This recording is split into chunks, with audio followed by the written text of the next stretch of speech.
What's up, Edgar the Storm Chaser here, and today I'm going to be going over what's fact and what's fiction about the movie Twister. Oh, hey guys. See you in there.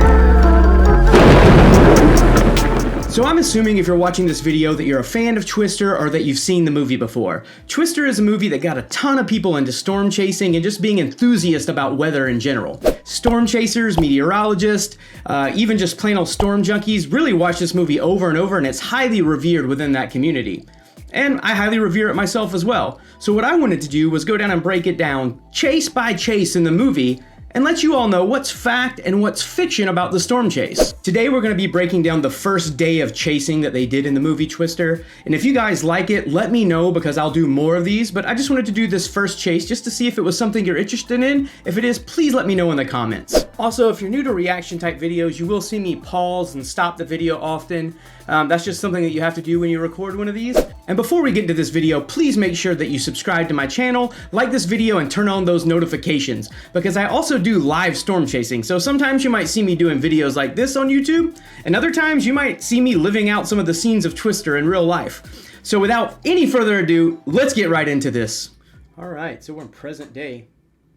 Oh, what's cool is the GEO-ES-8 weather satellite. I know that used to be a functional weather satellite actually, so they did use that from real life inspiration. It's really a thing. Okay, I will say right there, you know, they were talking about it, storms forming along the dry line. That is something that happens. That is something that storm chasers look out for. Yeah, and we all know those days. As storm chasers, you can tell. You look at those forecasts early on, you're like, whew, it's going to be long today.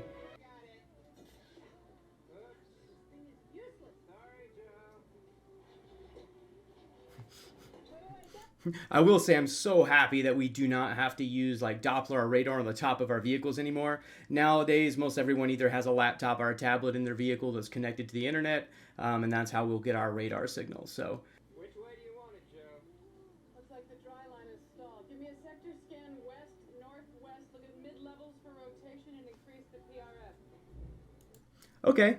Yeah, so right there, she was talking, they were telling them that the dry line is stalled. That's something that does happen sometimes. Fold the maps. I didn't fold the map. Yeah, well, Kansas is a mess. There's a big crease right through Wichita. Roll the maps. Oh man, another thing. So we were talking about technology and how it's changed.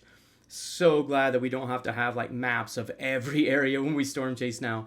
Also, we just use GPS like, you know, you use in your car.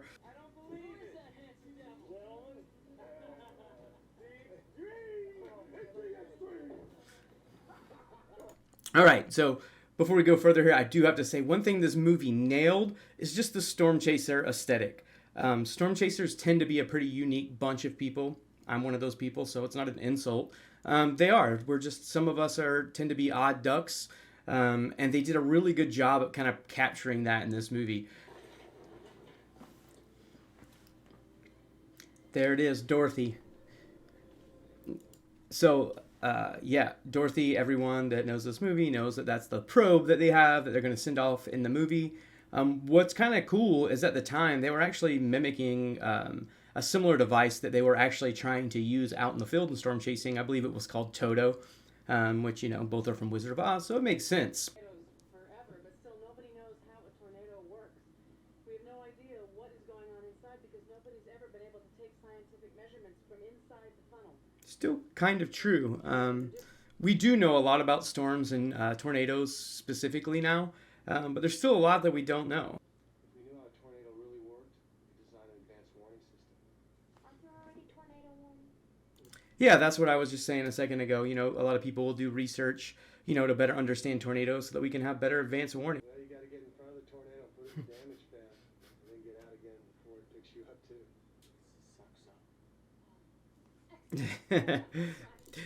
The suck zone. That's actually pretty funny. Yeah, so what he was talking about there is they try to get the probe out in front of the tornado so that it can get sucked up. I can't overstate how hard that is to do even as a storm chaser. To get yourself into a position to where you can get out in front of a tornado and put down something that'll go over it, yeah, that's not easy to do.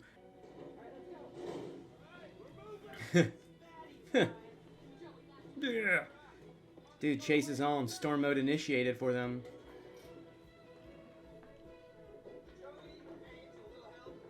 So this part's really realistic. So when you're out there waiting for storms to initiate, we're usually just out there kind of hanging out. And then once we see that that's happening, we are like crazy. Like we're all like, you know, getting ready to go. He's in it for the money, not the science. He's got a lot of high-tech gadgets. He's got no instincts. So it is kind of funny, you know, how they play up the competition between storm chasers in this movie. I don't personally find that to be that much of the case. I mean, I'm not competitive at all. I want every storm chaser that's out there to see all the tornadoes.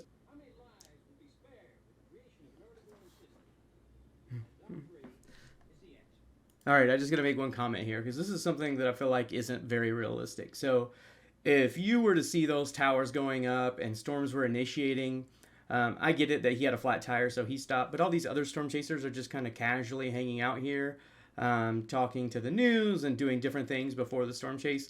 I don't know very many storm chasers, and I definitely know myself. Like, I probably wouldn't just stop and delay my chase. My Aunt Meg used to call him a human barometer. Well, he hasn't really told me about all this. If you have to pee, you should do it now, because there's not very many places to stop once we get on the road. Yeah, well, that's true. So there's a couple things I want to touch on here. One, right there where they talked about you better pee before you get going. Whenever I have ride-alongs, I always have to say that. And I have to remind myself because once you get out there, the worst thing that the thing that you don't want to have to do is like, you know, stop to pee when you're like right on a tornado or on a storm that's fixing to produce a tornado. Going green. Greenwich. Saddle up. You got it, boss. Just going green is like one of the, you know, the things that you hear so much in the storm chaser community, especially with like storm enthusiasts.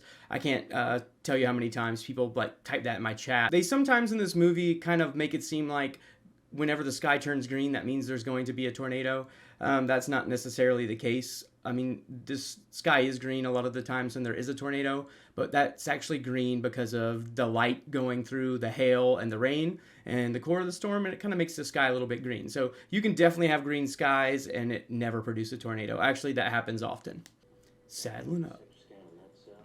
Keep looking for a hook. Landers, what are my 2 points doing? Points up to 70, sir. Honey, I got you a lemon. Okay, so, you know, they were looking for hooks, which you do look for hooks sometimes on radar to see if it's producing a tornado. That is one of the signs that could imply that there is a tornado. And 70 dew points is definitely dew points that are very capable of producing a tornado with the other right conditions.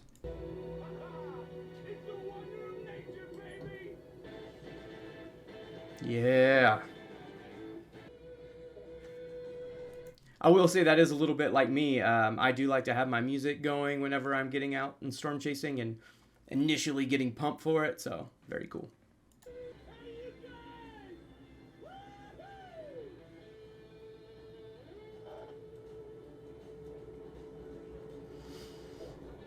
You know, they do a really good job in this movie at capturing the excitement that is happening when you get ready to go out and storm chase.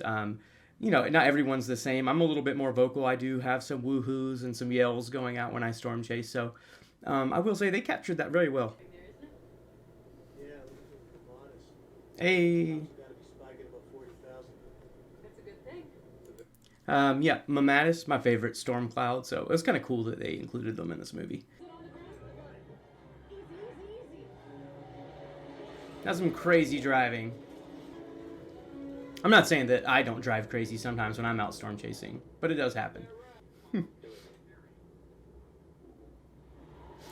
All right, so I'll talk about this for a second. So this is something in the chaser community that is talked about often. It's something I personally don't care about. I've seen other people have problems with it, but like storm chasers following other storm chasers. I've had plenty of people ask if they could follow me, and I have no problem with that. And I don't care if you do it and don't ask me, as long as you're safe when you drive. There's a tornado. So I'm going to stop it here because obviously this tornado is animated. The one thing I will say about this particular animation is this doesn't really resemble a supercell, and the bases of those clouds are pretty high. There are tornadoes that come from higher cloud bases like that, but in general, I think with the dew points they were talking about and where they're chasing at, I would believe that we would see more of a wall cloud and then a funnel coming out of it. Tighten your seatbelt. I like that. Okay. So, something that I would definitely discourage for anyone from storm chasing to do is you definitely don't need to be driving in people's fields. There's definitely like farm roads that I've driven down, some clay roads and stuff like that, but I mean, just going off and driving through people's fields to try to get a tornado, I don't feel like that is a very smart thing to do.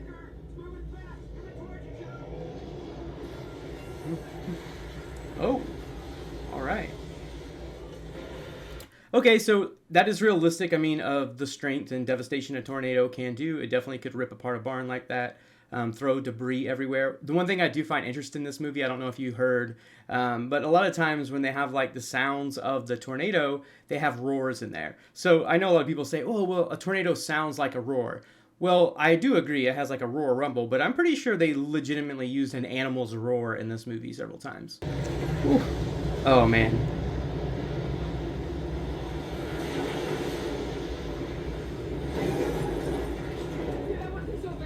Wow.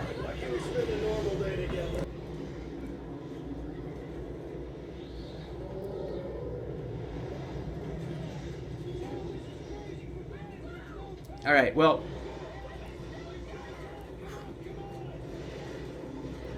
okay, first of all, there was debris flying all around, and if you were that close to a tornado that had just went through a barn and had a bunch of debris in it, I will say the odds of you not getting hit by that debris are probably slim to none. So, I mean, you're talking about like 25, 50 feet away. I mean, I've been very close within 100 feet of tornadoes, but most of the time they're just going out in the middle of a field. They don't have any like crazy debris with them, no limbs. But that thing just went through a barn, and you can see pieces of metal flying.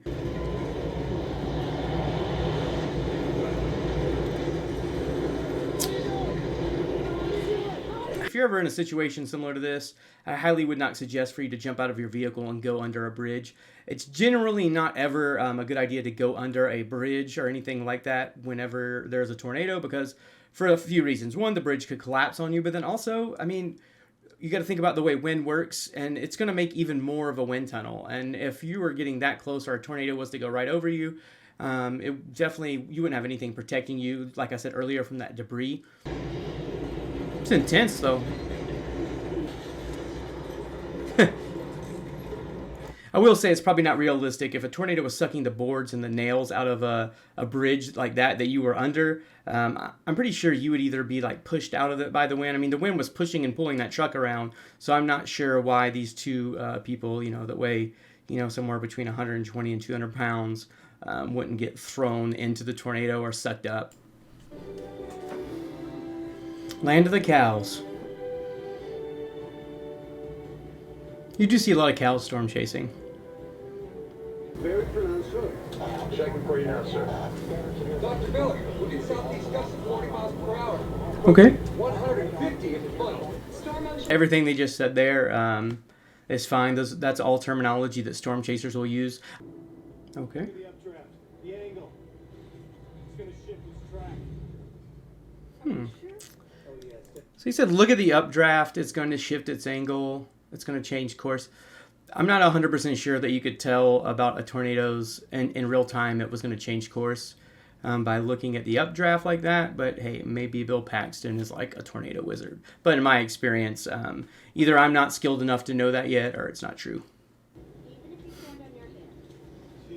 Yo, that would get on my nerves if someone was talking on the phone while I was trying to storm chase. I'm not going to lie. I'd probably snap at them.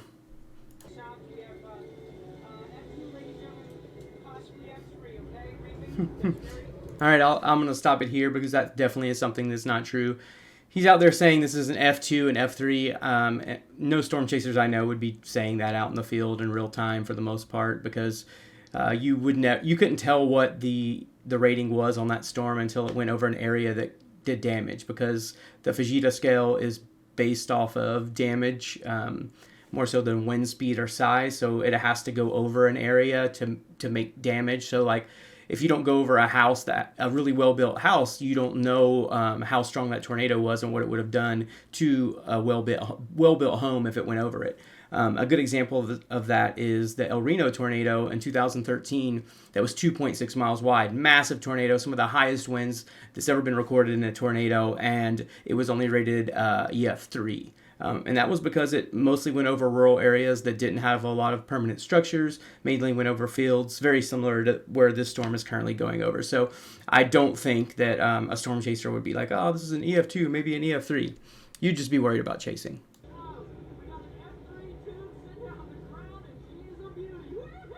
There it goes again, the roar and him talking about it being an F3. Horizontal rain. Hang on. Horizontal rain. You do see horizontal rain, but that doesn't mean anything about it being a tornado or not. A lot of these storms just have really high wind gusts alone, and that will cause the horizontal rain.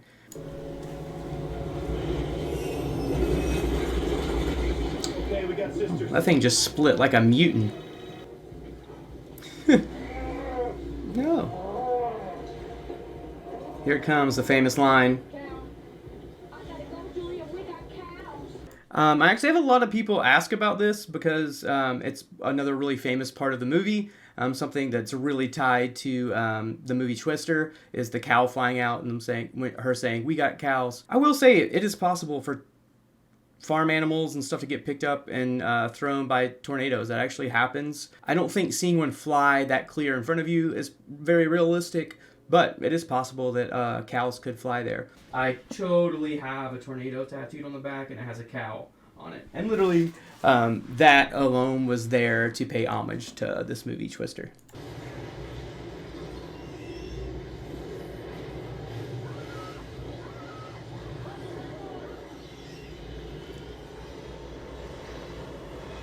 I do feel like this is one of the more realistic scenes of what it would be like if you were to drive in front of, those look like relatively weak water spouts.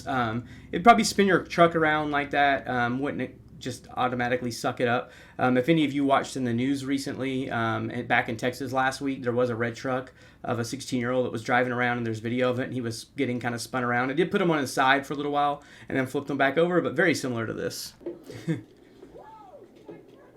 I love this reaction.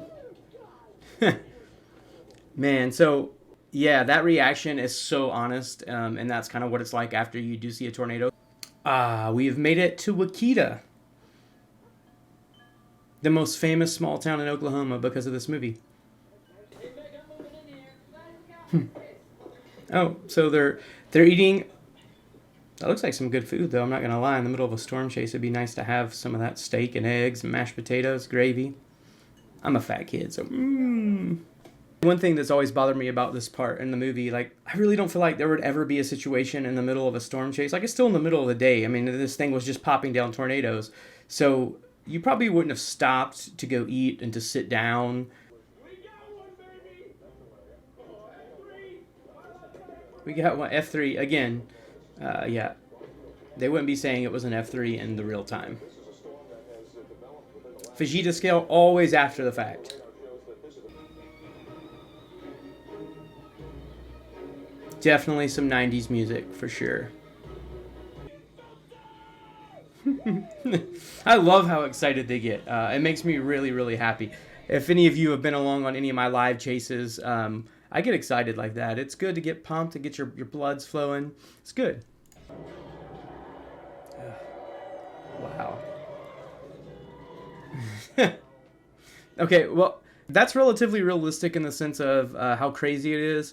I always tell people the most dangerous thing when I'm out storm chasing usually isn't the tornado, it's the other drivers. I've been in those moments. It's kind of eerie where you're looking around trying to see if there is a tornado. And that's a real shot right there. That's a real shot of a supercell. Got hail.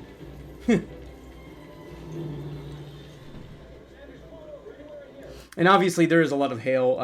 The chances of encountering hail when you're storm chasing is very high, but it is realistic to get in just like, I mean, very heavy downpours of hail when you're getting close to the core of a storm and even close to around a tornado.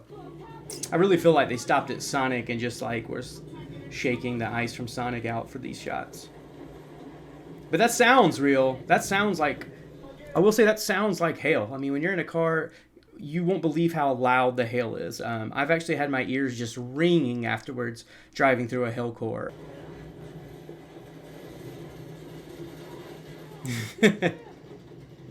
Yeah. First of all, man, if there was hail that big, you wouldn't jump in the back of that truck to do anything without some sort of protective gear on. Because, yeah, I mean, hail hurts. I've gotten hit by some hail, even some stones that were just like a little bit bigger than like a big marble, ping pong ball sizes, and it left massive bruises on me. Yo, that tornado came down fast. Yo, look at that debris. Oh, there you go. That's a lot of debris. Another thing, he's in the back of that truck with all that debris flying. There is no way.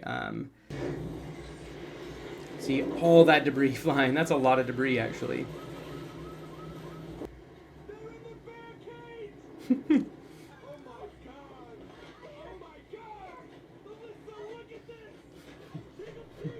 They're in the bear's cage. So that's pretty real, but more buzzwords. I think they use those buzzwords a lot. A boat. You see that they saw a boat and was like, let's get a little closer. Pretty realistic. A tornado could definitely pick up a boat and throw it at you.